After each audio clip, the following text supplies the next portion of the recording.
Well, good morning, everybody, for Wednesday, September 18th for the CTV update. Wow, it's going by so fast. September, I was so surprised when we were in September, 2 weeks ago, September the 4th, and now we're already at the 18th, and we'll be talking about October events already. Listen, I got to give you an update on my fantasy football team. Okay, last week I told you my fantasy football team had the second most points in the league, and I still lost. 120 points I got. The other guy was playing at 150, but I got my revenge this week. I scored the most points in the league this week, and I won my first game. Nice. And I picked up. I got a couple of losers on my team. That McLaurin guy, he's gone. He's gone. I'm putting in that guy from Cincinnati. He scored two touchdowns. I can't pronounce his name, Oisey or something. Anyway, he's going in. And here's a tip for you. Go for the Raider defense this week. They're playing the Panthers. Andy Dalton starting for the Panthers. The Panthers are awful. So for those of you with fantasy football teams, that's my lucky pick for the week. Gentlemen. Go Bills. Go Bills. Yeah, I know. They hurt us bad. Tua is gone. Miami is done. They're dead fish this week. If they win another game, in fact, if they score another touchdown this year, they're going to be lucky. They're that bad. Hey, we finally got the Quinn Hoffman in. We got it in, John. Last weekend, last Saturday. What a beautiful day. What an awesome day. We had all the men come out for the Quinn Hoffman tea time from 10 till 12, so 2 hours worth of tea times. What an incredible day. You couldn't have asked for anything better. There's actually no clouds in the sky, barely a breeze, and so it's perfect playing conditions. And what do you know? With perfect playing conditions, we had great scores. Yep. We had two teams, and we're doing it all live on Golf Genius. We had two teams come down shooting at 60. Two teams of 60, net 60, through a tiebreaker. We want to congratulate the 2024 Quinn Hoffman winners, Keith Ritchie and Jamie Shantz. Well done, guys. Keith Ritchie is having one hell of a year. I mean, this guy is blowing it up. Who gave him the lessons? Who gave him the lessons? Well, you know what? He got new clubs last year. We tweaked them a little bit this year, and he's just been firing on all cylinders all year. It's too bad he doesn't answer my emails. He's missing so much. I mean, it's just a lot that guy misses. He won't answer emails. He won't answer the phone. I can't get a hold of the guy. But good luck. Congratulations, Keith. I'm glad you won. Hey, next day, we had the Women's Captain's Challenge. You know what a great way to follow up the end of the weekend. On Sunday, we had the Women's Captain's Challenge. We had about 50 women out there participating. We did a 9-hole shotgun in the afternoon. It was in support of Trough, which is animals to help with emotional and support animals with people with disabilities. It was great. We had these mini horses on site. There is a mother and a daughter mini horse, so walking around, people were taking photos with them. It was so good. But this is all towards charity, and really happy and excited to say that they raised over $6,000 for the charity. Wow, that's wonderful. Emma Stodell was spearheading this. She did such a great job. She was getting vendors and sponsors. We had people set up on almost every hole out there. There's food and beverage. Great work by Chelsea and Sean for putting together all the food and beverage components.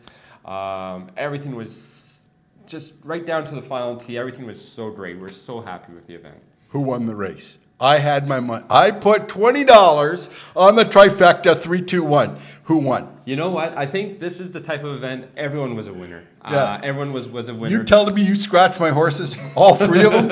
All 3 of them? Emma, you scratched my horses? Oh my God. I had a chance. It was great. It was great. And you know, talk it up or ask people who participated. It was such an amazing event. Hey, that's wonderful news, and congratulations, Emma, and the women for contributing to that very worthy cause. Good for you. I don't know if it's me, but I'm seeing a lot of people I don't recognize around the course these days. Is it true? Am I seeing things? Or is it people from outside, or are we getting a lot of new members? Where are they coming from? Yeah, no, it's another good point. Just to thank everyone in my mind, right? We've had such a good level of support and promotion from our current membership, which has seen 5 new members come in the past week. Wow. As part of the fall promotion. And then we've had quite a few trial members also convert. We had a community member convert to gold yesterday. Wow. Even a few from our Learn to Love It category all the way stepping right up to gold. So thank you to our new members. Thank you for believing in our club. And thank you to our league conveners and all of our long-term members that have been encouraging those already part of our community to step up into the gold category. It's fantastic to see. We've got some posters around the club, and the fall promotion is still available for those that would like to submit and post a $1,000 non-refundable deposit, and you can play free golf for the rest of the year. That's fantastic. Listen, on the tee sheet, is there any way of identifying that they're new members? So if we're in a group and we see someone there, is there a way we can identify them so that we can welcome them to the club properly? Because I know Carleton, I know the people here. They will welcome any new member, but they have to know they're a new member, and not, maybe club EG or something that's coming in. There's no direct way of knowing who the new member is. Certainly, seeing a name that is unfamiliar is a great way. What we ask, what we're really good at with the golf shop is pairing new members with other members so that they can get acclimatized and used to the club. But we're very happy. We have a full list, and maybe what we can do is share with the conveners and a few of the lead conveners, like, here are the new people, and that's what we kind of do every year already, right? Yeah. Is we'll reach out to them and get them playing with some great members as well. Okay. That's a great point. We also post them in the board minutes every month. So the final step in approval is the board signs off, so you can always view the names in the minutes as well. Mm-hmm. Well, that's good, because you want to welcome them here. You want to give them a great experience, because the best advertising we have. I've been involved in this a long time. When I was principal of the adult high school, we had to advertise for students. And the best advertising we had, no matter how many times I went on radio or whatever, was word of mouth. Mm-hmm. You cannot beat that. When they hear it from you, what a great place this is, and then they take it back and tell their friends, and they take it back and tell their friends, that's what makes it work. Okay, so just so you know that no advertising beats that at all. So, guys, I got to tell you my story. Last week we had Fergus showing us how to fade with a driver, and yesterday I'm playing the greens with my buddies, and I'm on number 15, and if I hit it straight, it's going in the water. So it's okay. I remember what Fergus taught us. So I weakened my grip. I put the ball a little bit forward on my stance. I forgot a little bit about the direction of the club, but that's okay. That worked out good. I hit the ball high, and what did I see? About 3 seconds in, the ball starts fading.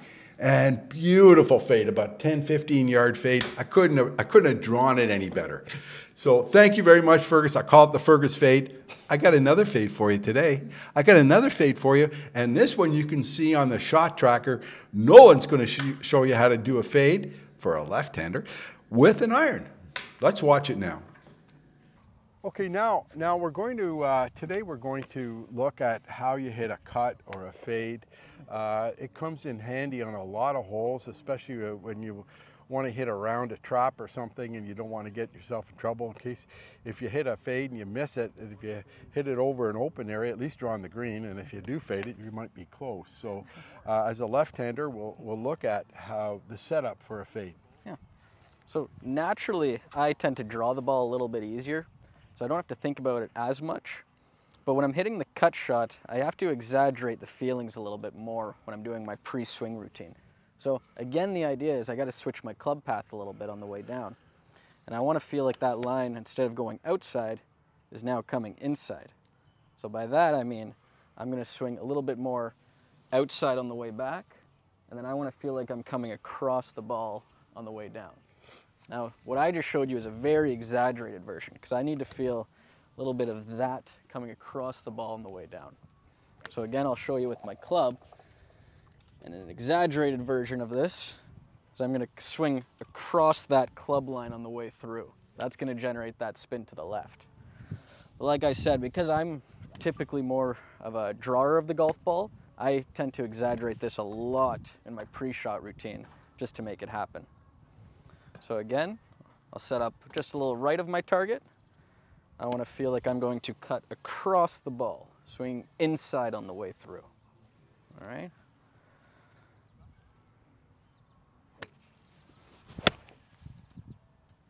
Oh, that's beautiful. It's something like that.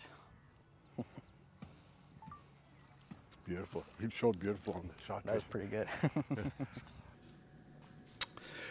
Wait, that shot tracker, you could see that ball. You've just turned beautifully. It's exactly the way you want it to go. I envy guys who can fade it with an iron because they can land the ball softly. They have a lot more control of that ball. It's like Lee Trevino said, you can talk to a fade, but a hook won't listen. And it's so true. It's just so true. You know, guys like Steve Arrowsmith who have that natural fade from 100 yards out, he's deadly because he can fade that ball in every time. As long as he's using a Strixon ball. Steve, remember, using a Strixon ball. Hey. Callaway. I took a look yesterday at remember that sheet I had with all the shoe sales? They're going fast, folks. I got to tell you, they're going fast. Let's talk about the Pro Shop right now. We're very happy and thank you to all the members who've participated in our shoe sale. We launched this last week and already we've probably sold about 25 to 30 pairs of shoes, which is fantastic. We want to get rid of them. Like, if we don't get rid of them, that's fine. We just send them back to the vendors, but this is the time of year to try and take advantage of some amazing pricing. I'm selling Adidas shoes for $115 and that's unheard of. Usually they're 200 plus. So we still have a lot of sizes left, a lot of different brands. Come and see us. We are finishing the deal at the end, or the promotion at the end of the week. So there's still a little bit of time left, but anything that's not sold, we're sending back. So by October, don't be looking for any shoes. Now we can still order in shoes, obviously, but you're paying full price then. You're back to full price at that time. Yeah. So, you know, if you're lucky enough to have a standard size foot, mine's a triple E, so it's hard to find shoes, and I don't wear shoes anyway. I wear sandals, but if you're lucky enough to have a standard size foot, like I mentioned the deal last week, like the Skechers shoe, $50. They were $180, guys. Come on, like this is a good time to stock up on them, on shoes. Look, my favorite place in this building is that kitchen. Boy, they are cooking up something special every week. Why don't we talk about it? More delicious options this week, definitely. So running right through the week, we have an apple melon salad with the honey IPA dressing and some nice feta cheese, which you can add protein to, that item, of course. Lemon pepper baked cod is our fish feature. We have prosciutto and salami calabrese pizza, as well as a pepperoni pizza option. And our pasta this week is a creamy chicken marsala penne served with garlic bread. Unfortunately, I have to go to a funeral this week. I'd be here Friday to have some of that, but it looks delicious. It really does. Okay. Last week I mentioned that we had several participants in the National Golf League. And this week, I can tell you who they are, okay? And let me just preface this. The National Golf League is something set up by Golf Canada to have a national league of players to compete against each other and eventually get to the Canadian Championship, and then if they win there, to the British Open.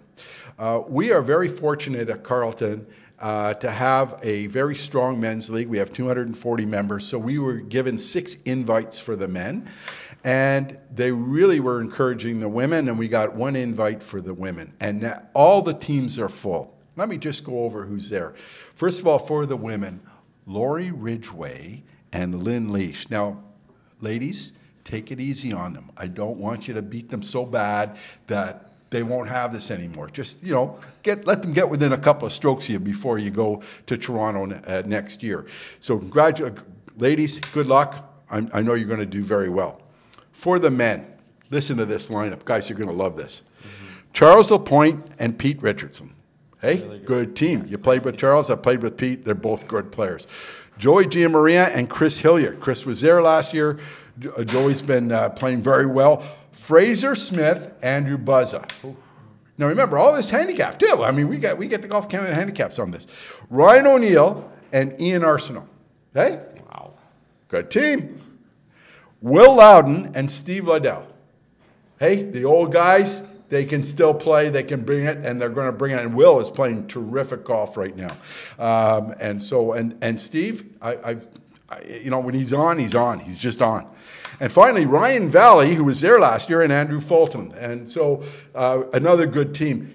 We have 6 entries into that. I think the top 3 go to the Canadians. So good luck to you all. It's on October 1st at Summerlee. Have a great time. I know you're going to have a blast. If Ryan and Chris went last year, and they just haven't stopped talking about it. So you'll have a great time too. This is so great to see how it's grown. I mean, last year I think we submitted 1 team. Now they ended up winning, which was fantastic. But look at all the participation we have this year for men and women. This league, I think next year is even going to be even bigger and better. But just good luck to everyone who is going. Summerlee is a fantastic golf course. You're going to be spoiled there. It's going to be a great time. Yeah, safe travels to Montreal. Great lineup. Some new twosomes that have been put together, and you know, Ian Arsenault, he's got his name on all kinds of trophies, right, throughout the Ottawa Valley over the years, and some of similar events. So a lot of good teams to watch for. Good luck, everyone. Well, Ryan O'Neill's no slouch either. He can hit a ball, I tell you. Gentlemen, we can now talk about this. You're both participating in the Ping Challenge, which is the head pros versus the assistant pros. Who wants to talk first about this? Why don't you start off? Well, I'm going to keep it short and sweet, and they need to be put in their place. So That's it. I'm sending this out to every assistant pro in the area. What do you got to say? Any more trash talk on your side? You know, I think Cam put it really well. The head pros do have a winning record with this, so you know they'll take it easy on us. We're going to go out there now. We're really excited. It's going to be hosted at Smuggler's Glen. It's a 2-day tournament, so it starts on Sunday. We play our first matches then, and then it follows up on Monday, the day after. So this is great. Cameron and I are both playing in it. So yeah, we're very excited to be representing Carleton in this, and looking forward to bringing home the trophy. yeah, we're thrilled to be there. I mean, it's a small team of about a dozen, so to both of the chance to be on the same team, it's going to be spectacular. A little different format. In the past, it's been 36 holes in one day.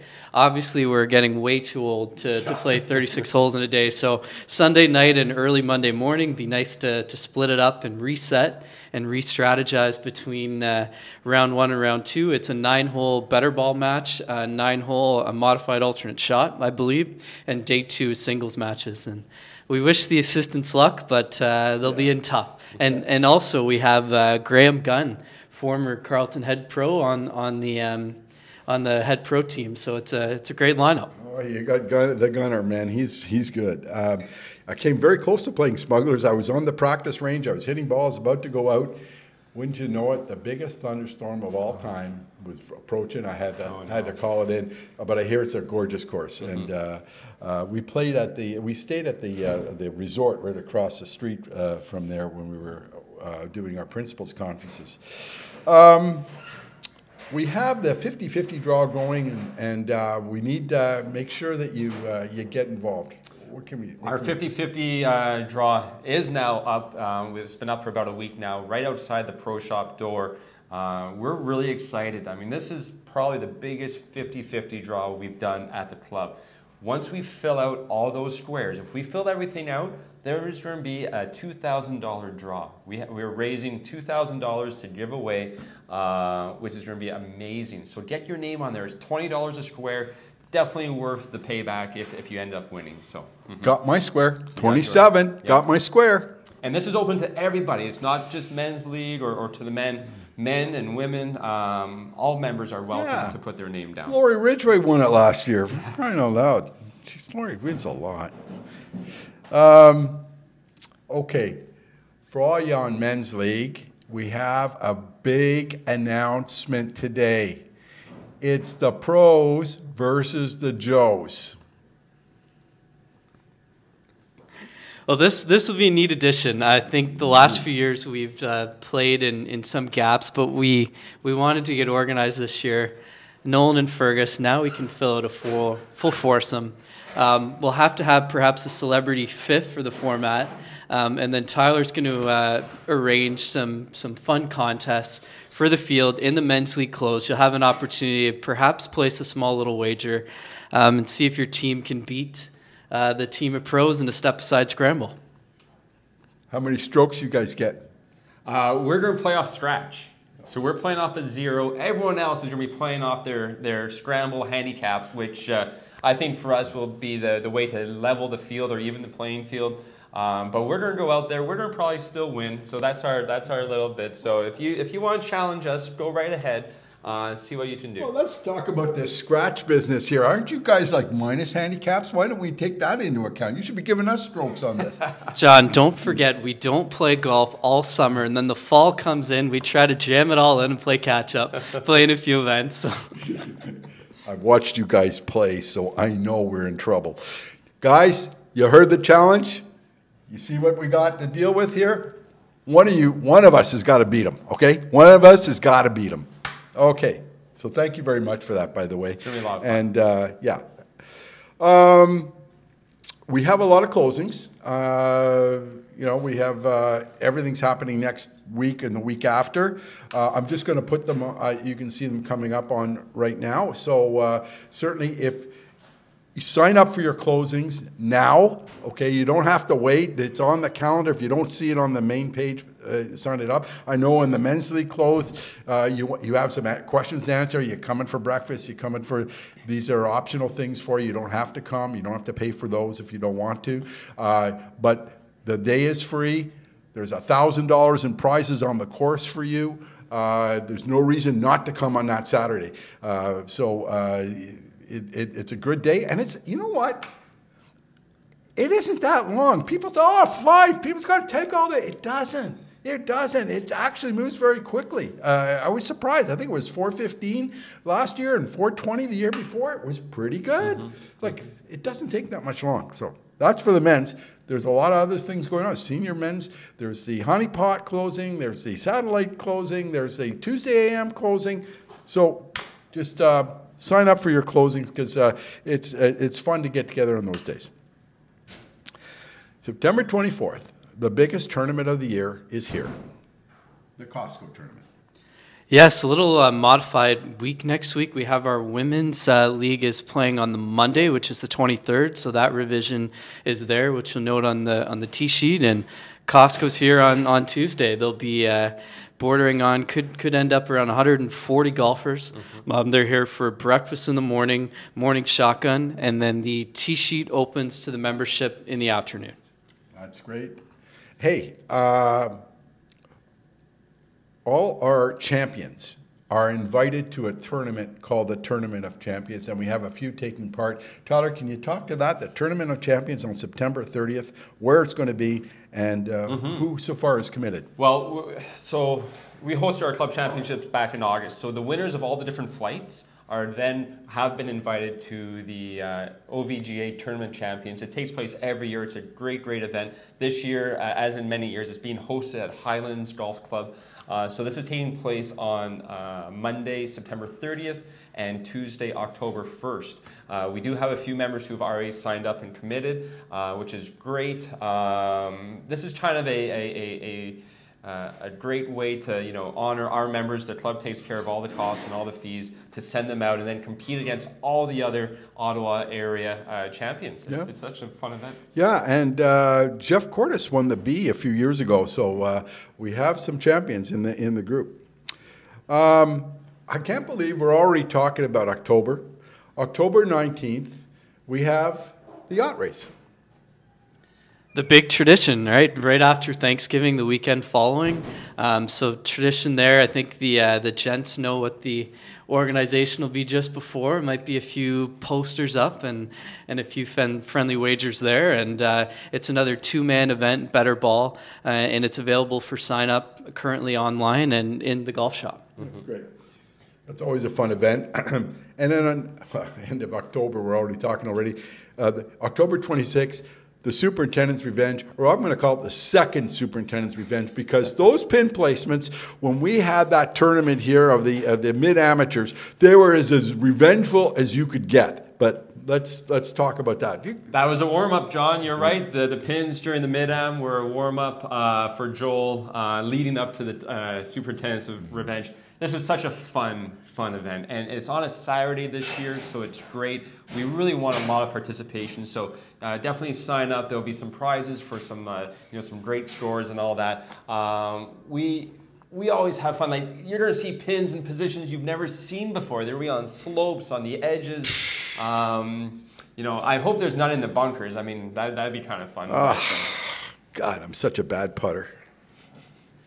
I saw a course in the U.S. had about 25 bunker rakes propped up on the green on little tees, and hopefully he doesn't get that extreme, but it can get wild out there. I love you, Joel. Please don't take it easy on us, will you, this time? Like, those pin placements during the mid-am, they were bad enough, but putting them on slopes now? Come on. We'll be out there all day.